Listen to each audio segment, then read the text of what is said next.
Bonjour chers amis. Aujourd'hui, embarquons pour un voyage émouvant à la découverte de la vie et de l'œuvre d'une figure marquante des médias et du cinéma français, Pierre Lescure. Journaliste, pionnier de la télévision, président du prestigieux Festival de Cannes, un homme au cœur passionné, mais aussi aux blessures profondes. Si vous n'êtes pas encore abonné à la chaîne, abonnez-vous et n'oubliez pas de sonner la cloche pour ne rien manquer de nos histoires vaines fascinantes. C'est parti. Pierre Lescure est né le 2 juillet 1945 à Choisy-le-Roi, une petite ville près de Paris, dans une famille imprégnée d'un esprit culturel et politique. Son père, François Lescure, était journaliste à l'Humanité, le journal du Parti communiste français, et membre de la Résistance pendant la Seconde Guerre mondiale. Son grand-père, Pierre de Lescure, a cofondé la prestigieuse maison d'édition Les Éditions de Minuit, qui a produit certaines des œuvres littéraires les plus importantes du XXe siècle. Ayant grandi entouré de livres, d'idées progressistes et de débats animés, Pierre a rapidement développé un amour pour les médias et l'art. Cependant, sa vie n'a pas été que rose. L'une de ses plus grandes tristesses a été la disparition de son ami proche et collègue, Philippe Gildas, en 2018. Philippe, avec qui Pierre avait travaillé chez RTL, puis chez Canal+, était non seulement un collaborateur, mais aussi une partie intégrante de sa carrière. Cette perte a plongé Pierre dans une profonde réflexion, avouant un jour avoir ressenti une part de moi-même qui lui manquait. Une autre douleur, moins évoquée, a été les années de pression subie lorsqu'il a été évincé de Canal+, l'entreprise qu'il avait bâtie avec toute son âme et son cœur. En 2002, lorsque Jean-Marie Messier, président de Vivendi, l'a limogé de son poste de directeur général de Canal+, Pierre s'est senti trahi, comme si une partie de sa vie lui avait été arrachée. Il racontait un jour que certaines nuits, assis seul, il se remémorait les journées consacrées à la chaîne, et que des larmes coulaient de son sentiment d'impuissance et de la perte des rêves qu'il avait construits. Ses souffrances, dissimulées derrière son apparence assurée et son allure élégante, ont façonné un Pierre Lescure formé profondément marqué. La carrière de Pierre Lescure s'étend sur plus de 5 décennies, ponctuée de triomphes et de moments difficiles. Diplômé du Centre de formation au journalisme de Paris, Pierre débute sa carrière à RTL en 1965, où il se fait rapidement remarquer comme reporter et présentateur de journal télévisé. Son talent et sa curiosité lui valent quand le surnom de « Le Gardien » par Philippe Gildas, son premier interlocuteur, pour sa capacité à capter l'information et à nouer des liens avec les gens. Après RTL, il rejoint RMC de 1968 à 1972, où il s'affirme comme un journaliste prometteur. La même année, Pierre entre à la télévision comme présentateur du Journal du Soir sur Antenne 2, la chaîne publique française. C'est là qu'il perce avec la création des Enfants du Rock en 1981, une émission révolutionnaire qui fait découvrir au public la musique et l'art contemporain dans un style jeune et frais. L'émission devient non seulement une icône des années 80, mais révèle également des talents tels qu'Antoine de Caunes et Philippe Manœuvre. Cependant, la carrière de Pierre atteignit son apogée lorsqu'il cofonda Canal, plus en 1984 avec André Rousselet. Première chaîne de télévision payante française, Canal+ devint un phénomène sous sa direction, proposant des programmes exclusifs allant du cinéma au sport, en passant par des émissions humoristiques comme Les Nuls et Les Guignols de l'info.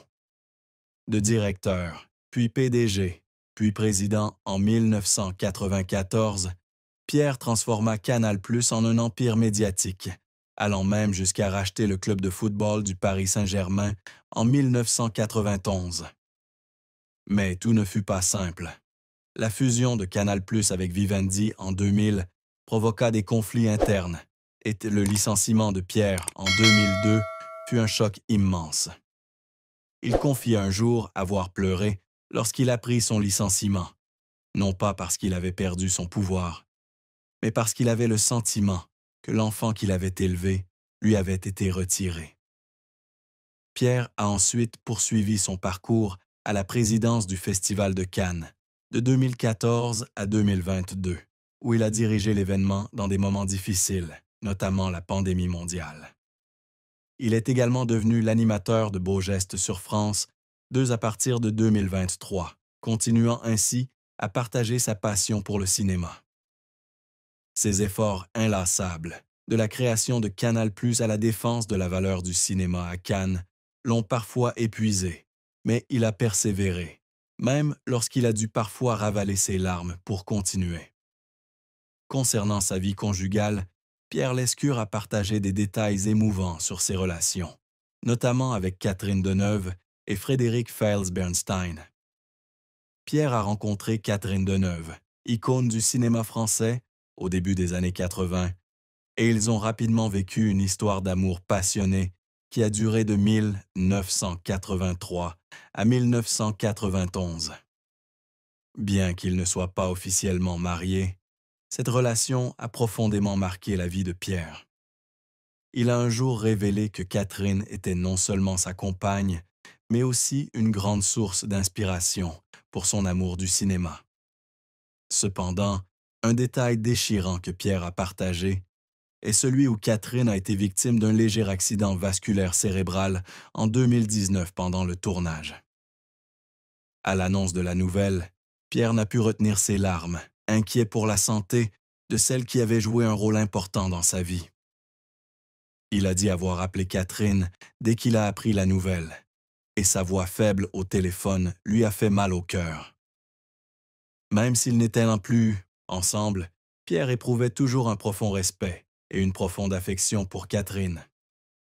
Après Catherine, Pierre a épousé Frédéric Fails-Bernstein, l'ancienne compagne de l'humoriste Coluche, en 1996. Ce mariage lui a apporté un nouveau foyer et une fille adoptive, Anna, qu'ils ont adoptée au Vietnam en 2004. Cependant, Pierre a également révélé que Frédéric avait reçu un diagnostic de cancer du sein au début des années 2000, une nouvelle qui l'a bouleversé. Il se souvenait de l'époque où il emmenait Frédéric à l'hôpital, lui tenait la main dans la salle d'attente et des larmes silencieuses qu'il versait à l'idée de perdre sa seconde compagne. Heureusement, Frédéric a surmonté la maladie, mais ces moments ont laissé à Pierre une profonde peur de la fragilité de la vie. La relation de Pierre Lescure avec Frédéric Fails-Bernstein était une histoire de camaraderie et de défis surmontés ensemble. Frédéric, productrice de cinéma, était non seulement sa compagne, mais aussi sa collègue, travaillant avec Pierre sur des projets artistiques tels que le film La Môme sur la vie d'Édith Piaf. Dans son autobiographie Histoire de désir, Pierre écrit que Frédéric était « la femme qui m'a apporté la paix après les tempêtes ». Cependant, il admet aussi franchement que leur mariage n'a pas toujours été parfait. Dans les premières années qui ont suivi l'adoption d'Anna, tous deux ont dû faire face à la pression d'être parents à un âge avancé, ainsi qu'aux responsabilités professionnelles. Pierre a raconté un jour qu'il y avait des moments où Frédéric et lui se disputaient violemment, notamment lorsqu'il était trop absorbé par son travail à Canal+, plus ou plus tard au Festival de Cannes, ce qui la faisait se sentir abandonnée. Frédéric a confié un jour à Pierre lors d'une conversation privée. « Je vis toujours pour de grands rêves, mais j'oublie parfois que la famille est aussi un rêve dont il faut prendre soin. » Ces mots ont fait réfléchir Pierre, qui a admis qu'il n'avait pas toujours été un mari parfait. Cependant, l'amour et le respect mutuel les ont aidés à surmonter les difficultés. Pierre a confié que c'était Frédéric qui l'aidait à trouver la joie dans les moments simples, comme lorsqu'ils emmenaient Anna au parc ensemble ou regardaient un vieux film à la maison. Les recoins cachés de leur mariage, bien que peu médiatisés, témoignent de la complexité de l'amour, où la joie et la douleur sont toujours entrelacées. Français. En termes de fortune, Pierre Lescure est estimé à environ 25 millions d'euros, un chiffre qui reflète sa brillante carrière dans les médias et le cinéma. L'essentiel de sa fortune provient de son mandat de PDG de Canal+, dont il a perçu 2,9 millions d'euros à son départ en 2002. Pierre a également investi dans des projets à la médiatique comme Molotov, une plateforme de streaming qu'il a contribué à développer en 2016. Il possède également un appartement de luxe à Paris et une maison de vacances en Normandie, où il se retire souvent pour trouver le calme. Malgré sa modestie, Pierre gère son patrimoine avec sagesse, s'assurant ainsi que sa famille de vivre confortablement. Il a déclaré que l'argent n'était pas une fin en soi, mais un outil pour poursuivre sa passion pour le cinéma et la culture. « Je n'ai pas besoin d'un château, mais d'un espace pour rêver », a-t-il déclaré lors d'une interview. Outre ses biens immobiliers, Pierre possède également une petite collection de livres et de tableaux, reflétant le goût raffiné de celui qui a grandi dans une famille passionnée de littérature et d'art. La famille de Pierre Lescure, et plus particulièrement sa fille Anna et son frère cadet Roland Lescure, ont partagé à maintes reprises la tristesse qu'il a endurée, notamment après son licenciement de Canal+ et la perte d'amis proches comme Philippe Gildas. Anna, la fille adoptée par Pierre et Frédéric, a un jour confié que son père était un homme qui tentait de dissimuler sa tristesse pour protéger la famille. « Mon père souriait toujours, mais je sais qu'il y avait des jours où il était assis seul, le regard perdu, comme s'il se souvenait de ce qu'il avait perdu », a partagé Anna dans un court message sur les réseaux sociaux. Roland Lescure, frère cadet de Pierre et homme politique accompli, a également confié que son frère lui avait appris la résilience, mais qu'il souffrait également de blessures émotionnelles. « Pierre n'a jamais parlé de sa douleur, mais je la voyais dans ses yeux lorsqu'il mentionnait Canal+ ou Philippe », a déclaré Roland. Anna et Roland ont tous deux souligné que Pierre a toujours cherché à transformer sa tristesse en motivation, comme lorsqu'il s'est investi corps et âme dans le Festival de Cannes ou le programme Beaux Gestes pour poursuivre son engagement culturel. Ils étaient fiers de la force de Pierre, mais reconnaissaient aussi que les pertes qu'il avait subies, qu'il s'agisse d'amitié ou de rêves professionnels, lui avaient laissé un vide incommensurable. La fin de l'histoire de Pierre Lescure n'est pas brillante, mais un parcours chargé d'émotions, où la tristesse se dissimule derrière un sourire et un dévouement. Après avoir quitté le Festival de Cannes en 2022, Pierre a choisi de ralentir le rythme, se concentrant sur le programme Beaux Gestes et sur des projets personnels plus modestes. Cependant, il garde de profonds regrets. Il avait confié un jour qu'il aurait aimé passer plus de temps avec Philippe Gildas pour le remercier des années passées à créer la magie ensemble chez Canal+. Le départ de Philippe, ainsi que les souvenirs de l'âge d'or des enfants du rock et de Canal+, sont une tristesse que Pierre portera toujours en lui. Il a également admis avoir toujours rêvé d'un monde où les médias et le cinéma ne seraient pas autant motivés par le profit, un rêve dont il sait qu'il a peu de chances de se réaliser. Bien qu'il ait reçu de nombreuses distinctions, dont l'Ordre du Laurier d'Or en 2014, Pierre estime que ses succès ne peuvent pas compenser ses pertes personnelles. Pierre Lescure, malgré sa gloire et sa douleur, demeure un homme passionné, un conteur passionné, un père et un mari qui s'efforce toujours d'apporter de la joie à ceux qui l'entourent, même si son cœur est rempli de larmes indescriptibles. La carrière de Pierre Lescure s'étend sur plus de 5 décennies, ponctuée de triomphes et de moments difficiles. Diplômé du Centre de formation au journalisme de Paris, Pierre débute sa carrière à RTL en 1965, où il se fait rapidement remarquer comme reporter et présentateur de journal télévisé. Son talent et sa curiosité lui valent le surnom de « Le Gardien » par Philippe Gildas, son premier interlocuteur pour sa capacité à capter l'information et à nouer des liens avec les gens. Après RTL, il rejoint RMC de 1968 à 1972, où il s'affirme comme un journaliste prometteur. La même année, Pierre entre à la télévision comme présentateur du Journal du Soir sur Antenne 2, la chaîne publique française. C'est là qu'il perce avec la création des Enfants du rock en 1981, une émission révolutionnaire qui fait découvrir au public la musique et l'art contemporain dans un style jeune et frais. L'émission devient non seulement une icône des années 80, mais révèle également des talents tels qu'Antoine de Caunes et Philippe Manœuvre.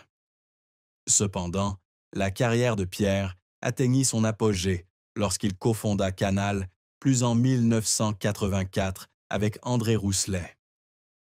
Première chaîne de télévision payante française, Canal+ devint un phénomène sous sa direction, proposant des programmes exclusifs, allant du cinéma au sport, en passant par des émissions humoristiques, comme Les Nuls et les Guignols de l'info. De directeur, puis PDG, puis président, en 1994, Pierre transforma Canal+ en un empire médiatique, allant même jusqu'à racheter le club de football du Paris Saint-Germain en 1991. Mais tout ne fut pas simple. La fusion de Canal+ avec Vivendi en 2000 provoqua des conflits internes, et le licenciement de Pierre en 2002 fut un choc immense. Il confia un jour avoir pleuré lorsqu'il apprit son licenciement, non pas parce qu'il avait perdu son pouvoir, mais parce qu'il avait le sentiment que l'enfant qu'il avait élevé lui avait été retiré. Pierre a ensuite poursuivi son parcours à la présidence du Festival de Cannes de 2014 à 2022, où il a dirigé l'événement dans des moments difficiles, notamment la pandémie mondiale. Il est également devenu l'animateur de Beaux gestes sur France 2 en 2023, continuant de partager son amour du cinéma. Ses efforts inlassables, de la création de Canal+ à la défense des valeurs du cinéma à Cannes, l'ont parfois épuisé, mais il a toujours persévéré, même s'il a parfois dû ravaler ses larmes pour continuer. Concernant sa vie conjugale, Pierre Lescure a partagé des détails émouvants sur ses relations, notamment avec Catherine Deneuve et Frédéric Files-Bernstein. Pierre a rencontré Catherine Deneuve, icône du cinéma français, au début des années 80. Et ils ont rapidement noué une histoire d'amour passionnée qui a duré de 1983 à 1991. Bien que non officiellement mariés, cette relation a profondément marqué la vie de Pierre. Il a un jour révélé que Catherine était non seulement sa compagne, mais aussi une grande source d'inspiration pour son amour du cinéma. Cependant, Pierre a partagé un détail déchirant. Catherine a été victime d'un léger accident vasculaire cérébral en 2019 pendant le tournage. À l'annonce de la nouvelle, Pierre n'a pu retenir ses larmes, inquiet pour la santé de cette femme qui avait joué un rôle important dans sa vie. Il a raconté avoir appelé Catherine immédiatement après avoir appris la nouvelle, et sa voix faible au téléphone lui a fait mal au cœur. Même s'ils n'étaient plus ensemble, Pierre a toujours éprouvé un profond respect et une profonde affection pour Catherine. Après Catherine, Pierre a Zanti a épousé Frédéric Files-Bernstein, qui était la compagne de l'humoriste Coluche, en 1996. Ce mariage lui a apporté un nouveau foyer et une fille adoptive, Anna, qu'ils ont adoptée au Vietnam en 2004. Cependant, Pierre a également révélé que Frédéric avait reçu un diagnostic de cancer du sein au début des années 2000, une nouvelle qui l'a dévasté. Il se souvenait de l'époque où il emmenait Frédéric à l'hôpital, lui tenait la main dans la salle d'attente, et des larmes silencieuses qui coulaient à l'idée de perdre sa deuxième compagne. Heureusement, Frédéric a surmonté la maladie, mais ces jours ont laissé à Pierre une profonde peur de la fragilité de la vie, de la fragilité de la vie, de la fragilité de la vie.